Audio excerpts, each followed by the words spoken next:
Welcome to Dallas Dirt. I'm April Towery, the Dallas City Hall editor for CandysDirt.com, and we are here today with a special guest, Scott Beck. He is a developer and CEO of Beck Ventures. Is that the actual title? That is. Okay, so tell us who you are, what you've done in Dallas and the surrounding area. So our company's been involved in the real estate business for 52 years, so predates me. Probably best known in the DFW Metroplex for building out a town called Trophy Club, which is west of DFW Airport, about 10,000 residents, two 18-hole golf courses, master plan community. And then we do apartments, mixed-use communities, and other things all across the Metroplex. Awesome. And you are now known for this project that we are no longer calling Valley View. We are calling it Dallas Midtown. Give us some history on that. Well, it goes back about 11 years ago and was approached at the time. There was a city councilwoman, Linda Coop, and we had just had an opportunity to work on trying to acquire the old Valley View Mall that had gone into bankruptcy. And the idea is it really should be more than just a Valley View Mall redo. We should really be thinking about a district. It's the last parcel of land that's the furthest north in the city of Dallas before you get outside the tax base of the city of Dallas. And it's something that Linda Coop had been thinking about for the past 7.5 years at that time, 11 years ago. And she was just about to term limit out and really worked closely with her and neighborhood constituents to create what became the largest urban district rezone in the history of the city of Dallas.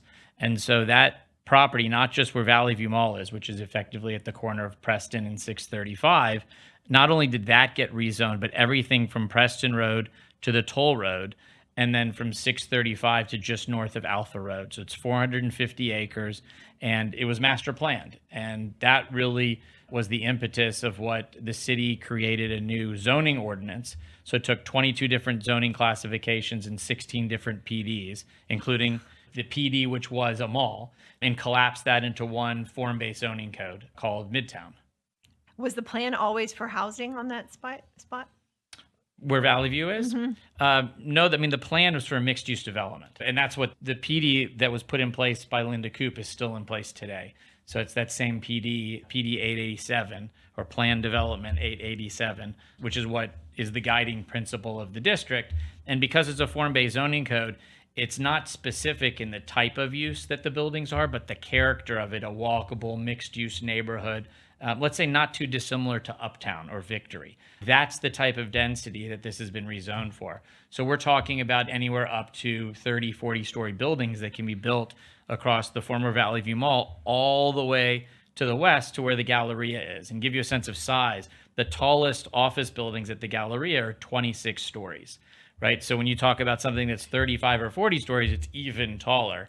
And then if you densified it across the whole parcel, it becomes quite dramatic and truly has an opportunity to create a satellite downtown Dallas.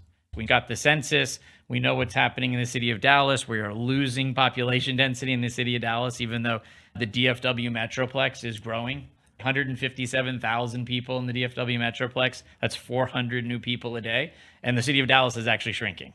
Why do you think that is? Well, I think there's a number of reasons why, but the biggest reason is that the city of Dallas is not constrained by any physicalities in terms of there's not mountains on one side, just kind of an unlimited amount of suburban land. And so effectively, you think about the city of Dallas as like a large animal, right? And these are little fleas that are biting at its heels. But these little fleas, which are these surrounding suburbs, have all of a sudden become large animals themselves. You take the city of Arlington, or you take Frisco or Plano, even Richardson or Addison, Farmers Branch. These cities are forces to be reckoned with now. And so Dallas has to recognize that and understand that. Well, you built a whole city, so you have a lot of experience in kind of working from the ground up. Right. And with Valley View, weren't there like some asbestos issues? And you're dealing with a site it had been a homeless encampment, and there have been a lot of fires. What was the process and how long did it take to sort of get to where you can actually start doing what you came to do? Yeah, so just from a clarification, the homeless encampments and the fires were only in the last 3 months, right? Okay. We announced that we were starting to tear down the mall last September, and the city of Dallas has a policy that they do not prosecute any theft below $500. And so the minute you announce something's coming down, the copper thieves just go wild. right? Because there's no prosecution of them. And so we ultimately ended up having issues with policing, issues with fires, and then, just kind of mayhem breaks out. The biggest problem when you decide to take down a multi-million square foot structure that was built in 1967 and completed in 1972 is that there's a ton of asbestos and environmental issues that are inside of the building. And so once you as the owner turn that over to effectively groups that are managed by OSHA and by FEMA and other jurisdictional state regulators, right? You really don't have authority of that property. A big fence goes up and then the process ensues. And so that was a multi-month process. It started back in 2023 in the summer, starting all of the abatement. And then ultimately, once that was done, you could physically start tearing down the building. Unfortunately, in the 2-week process between finishing the abatement and tearing down the building is when some fires started breaking out. And it became political at the time, which we won't go into right now. But ultimately, it was just a set of unforeseen circumstances, or maybe they could have been foreseen. These things happen. And fortunately, it was only a very short window that happened for. But make no mistake about it, we've been doing this for 11 years. So I would have preferred that at the time when working with Linda Coop 11 years ago, immediately post getting the zoning in place, that we could have started a project. But that unfortunately couldn't happen at the time. Where's the project now? Like, what's the status? If I were to drive by, what would I see? So if you were to drive by today, you would see a vacant parcel of land, some roads that have been put in place. The biggest thing that's happened, and that happened towards the end of the year, which then allowed us to start the demolition, is that there was a big standoff effectively between the development community and the city of Dallas related to whose responsibility was it to put in the city infrastructure that's not on our developer-owned property, right? And the city of Dallas wants their cake and eat it too. So they want all of this additional tax base, but they're not willing to put in the infrastructure around the property in order to actually get the tax base. When you think about Valley View Mall, let's say there was 100 or 120 toilets and 5 or 6 showers in the mall, let's say a few hundred sinks, but there's not multiple millions of square feet of retail and condos and office buildings, which require a lot more capacity for sanitary sewer and certainly a lot more capacity for storm sewer. And so those pieces have to get put in place.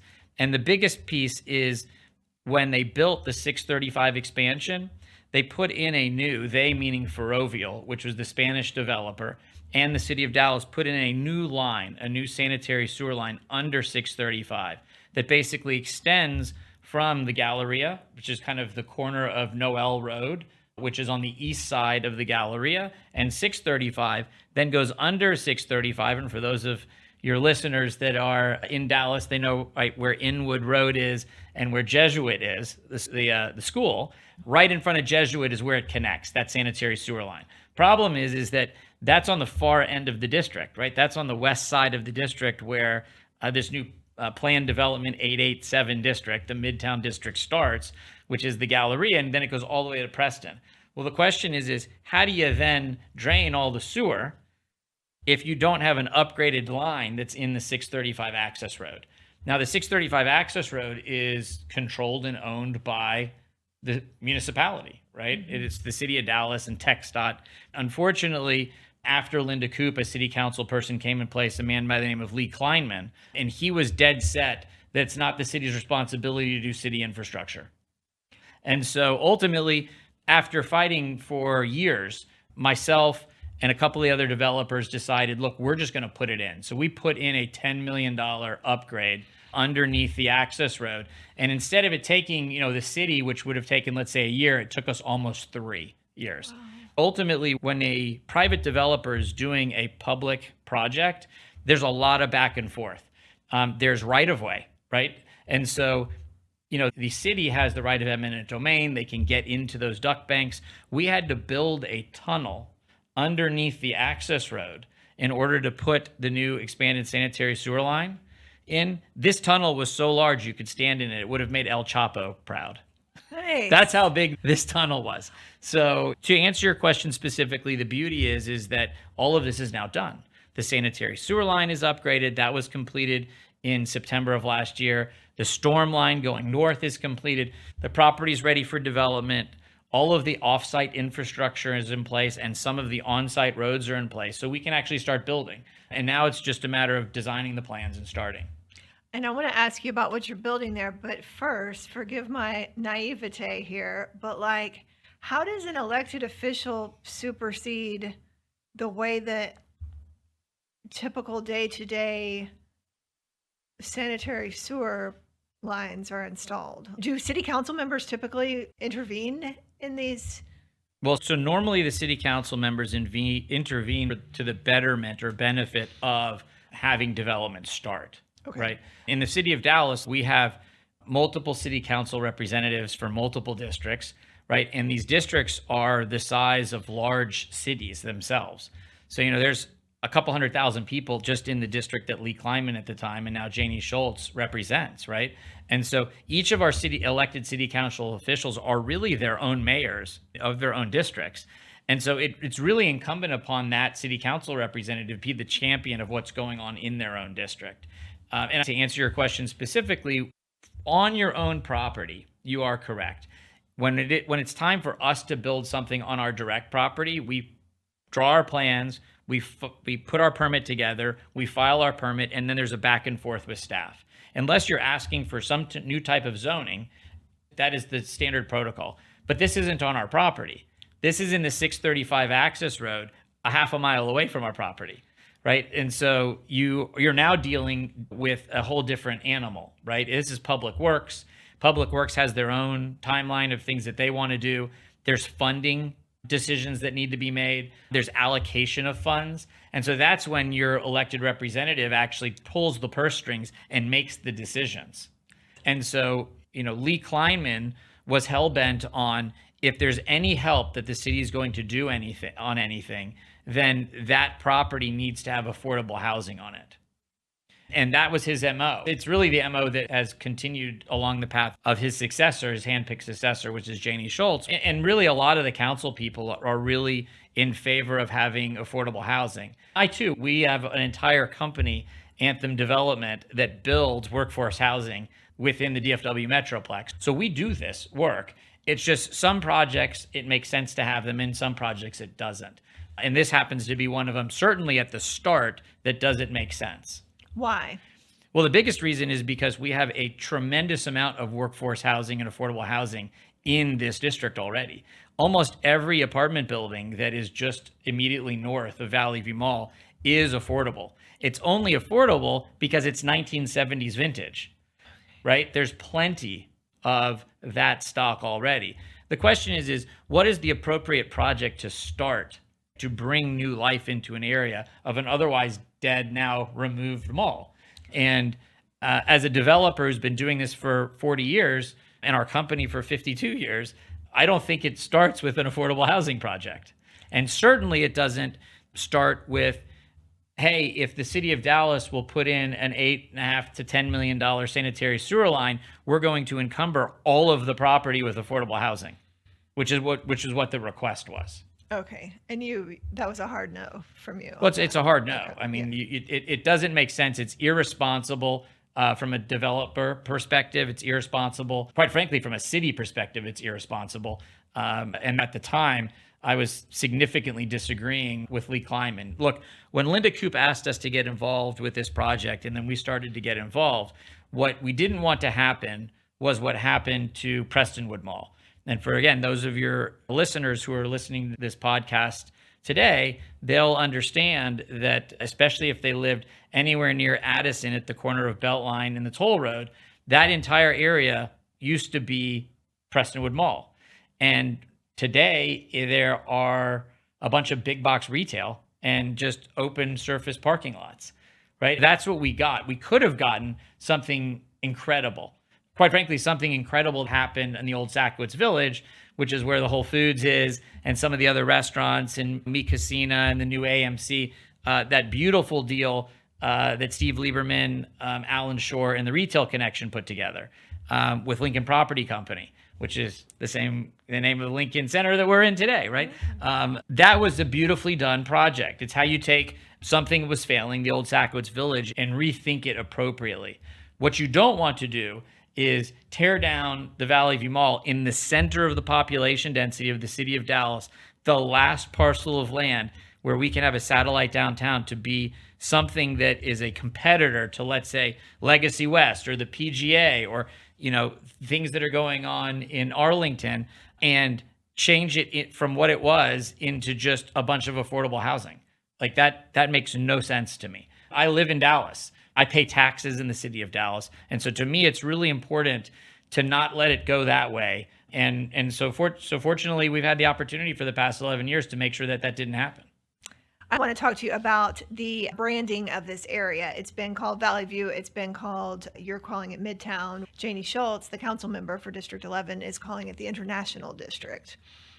What is this place and what are you going to do there? What is the appropriate use and what are you going to start off with? So I think those two things can coexist. I think the Dallas Midtown District makes sense.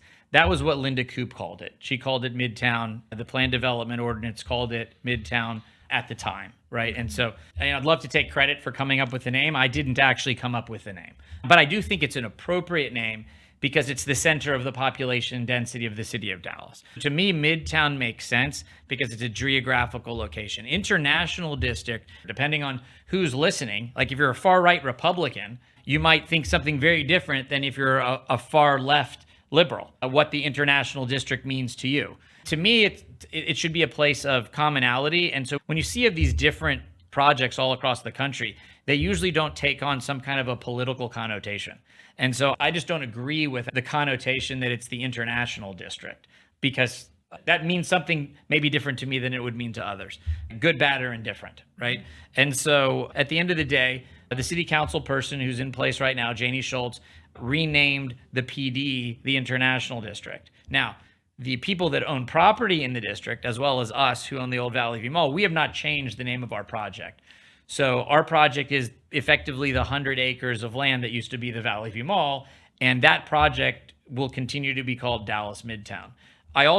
We also only control that land, and the entire district is 450 acres, right? And so, there are multiple other projects, whether it's the Muse project that is called the Muse at Midtown, that Pegasus Avalon, Mike Avalon, who's a known developer in town, built. That's called Midtown. There's Midtown Pizza. There's Midtown Barbers. There's Midtown Pediatrics in this district. There's 2 or 3 other apartment buildings which have the name Midtown in them. So again, I think it's because ultimately the reporters, everyone else has called it Midtown now for 11 years. I just don't think it's that easy, especially when other people have the names on multiple $100 million buildings, Midtown on it. It's not going to change anytime soon. But at the same time, in theory, they could coexist. You could theoretically have the International District and it could be Dallas Midtown at the International District. In theory, I don't think that that's how it should in practice play out. I don't actually think that's how it will play out, but time will tell. Okay. And what are you are doing a housing component there with Anthem? Correct. So Anthem Development is a Beck Ventures company. It sits on top of our Beck Ventures platform, right? And so the first apartment building that we'll build will be a market rate apartment building. That'll be a wrap apartment building, 285 units, that'll be sitting on facing Preston Road at the corner of Preston Road and Dilbeck. So again, for those people that know this area, if you're driving north and you cross from Preston Hollow and you go across 635, that's a big interchange light. And you keep driving, the very next light you get to is a light that's called Dilbeck. And since 1967, that's been the entrance to the old Valley View Mall. And so that is going to be the main entrance to the Dallas Midtown District.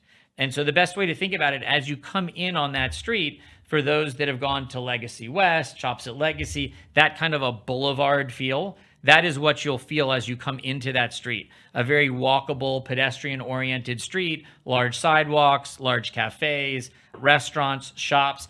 And what happens is that new street will bisect the entire site all the way to Montford. So it basically sets up this procession as you come from Preston Road and as you're walking, let's say, towards the Galleria.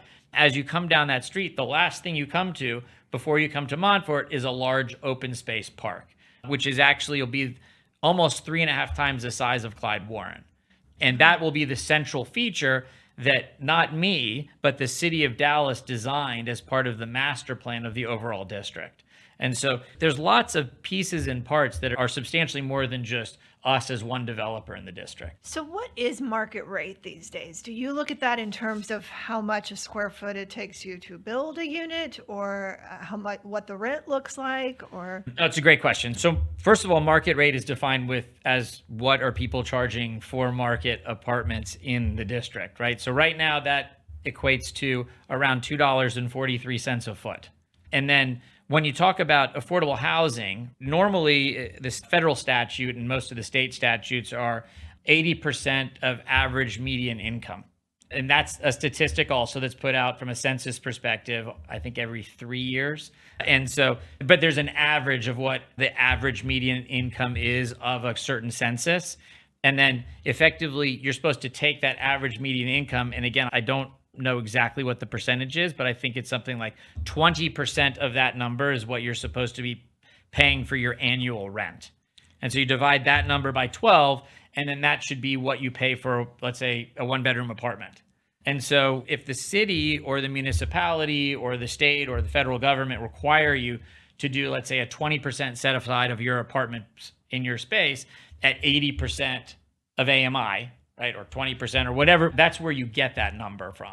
And then the question is, how does the developer who had to pay actual real dollars to build an apartment building, how do they make up the difference between if everybody was paying a market rate, but now 20% of your building's not? How do you make up that difference in rent? Sometimes it's federal vouchers that the person who is renting from you will have a federal voucher from some type of government grant program. Sometimes you're willing to make that sacrifice, whether you're the debt provider or the equity of the project, you're willing to make that sacrifice because the city gave you some type of incentive. They might have given you bonus density. They might have helped you with infrastructure, offsite infrastructure, something of that nature, right? They might have done something that says, hey, we'll give you this, but we want to make sure that you lock in some type of affordability in the district. That obviously hasn't happened. And also, as I mentioned earlier, I think that these first projects should be market rate because that's what will drive the type of density the city of Dallas zoned, because ultimately they want to have a Me Too effect. Hey, if you don't want to be in downtown Dallas and everybody wants to keep going north, what do we have as the city of Dallas to offer where we can retain you within the city of Dallas tax base? And do you have any thoughts on how to address the city's affordability crisis? I think the concept of affordability crisis, housing challenges is also eye of the beholder. And so, as we could sit here today, I could give you tons of statistics that say we have a crisis, and I could give you tons of statistics that say we don't actually have a crisis, right? And so to me, there a lot of them are political talking points, depending on which side of the aisle that you're on. I think the important thing is to figure out something that's sensible that actually can get built, because for whatever reason in the city of Dallas, we haven't figured that out. Other states, other cities have figured out mechanisms to make that happen. We happen to live in a state, in terms of the state of Texas, where municipalities are not allowed to mandate affordable housing. So the way that they do it is a quid pro quo. We'll give you something, you give us affordable housing in return. City of Dallas doesn't have a lot of excess disposable dollars. And so it makes it difficult for a developer to step up and say, hey, we're willing to do something, but nobody's going to put equity into a project where they can't get a return. Sure. And so there has to be a quid pro quo in order for it to actually happen. For example, in California, they say, look, we're not even going to give you the ability to build an apartment building unless you have affordability. But, there's certainly over the past 60, 70 years, there's been a lot of programs, right, all across the country, some that have worked better than others and some that have failed. I know I lived in Manhattan, now it's 26 years ago, and I had lots of friends who were living in rent-controlled apartment spaces, but were paying market rates. When you say, well, how is that happening? And it's because, Harriet, who's Grandma Harriet, happens to be not living in that apartment anymore, but she's still getting the affordable rent, and her niece is charging one of my friends a market rate and making the differential. So there's so many things that happen related to affordability.